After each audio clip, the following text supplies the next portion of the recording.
কৰ্মচাৰীসকলৰ কাৰণে এটা ডাঙৰ আপডেট আহিছে।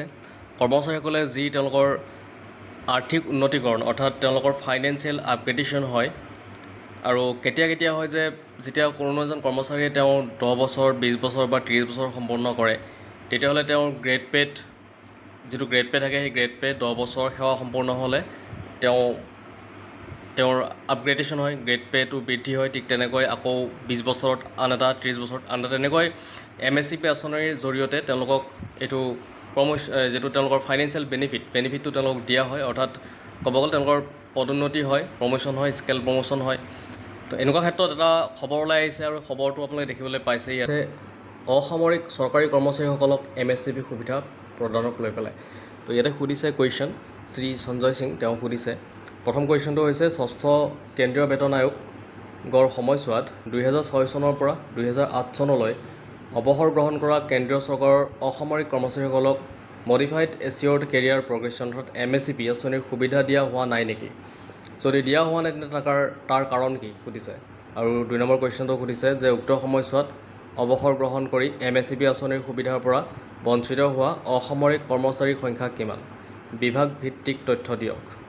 আৰু নম্বৰ 3 কুৱেশ্যনটো এনেকৈ সুধিছে যে চৰকাৰে উক্ত সময়ছোৱাত অৱসৰ গ্ৰহণ কৰা অসামৰিক কৰ্মচাৰীসকলক MSCP সুবিধা, বকেয়া এৰিয়াৰ্ছ আৰু সংশোধিত পেঞ্চন সুবিধা প্ৰদানৰ বাবে কোনো কাৰ্যালয় স্মাৰক অফিচ মেমৰেণ্ডাম OM জাৰি কৰিছে নেকি? যদি কৰিছে তেন্তে ইয়াৰ বিৱৰণ আৰু কাৰ্যকৰী কৰাৰ সময়সূচী কি?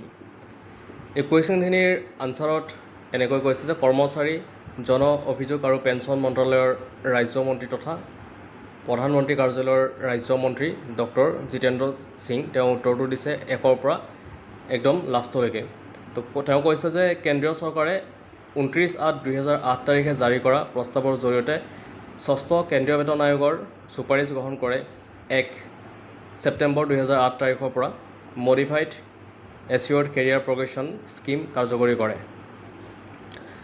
এই আঁচনিৰ অধীনত নিয়মীয়া চাকৰিৰ 10, 20 আৰু 30 বছৰ সম্পূৰ্ণ হ'লে অথবা একে গ্ৰেড পে'ত 10 বছৰ সেৱা সম্পূৰ্ণ হ'লে মুঠ 3টা আৰ্থিক উন্নতিকৰণ ফাইনেন্সিয়েল আপগ্ৰেডেশ্যন প্ৰদান কৰাৰ ব্যৱস্থা কৰা হয়।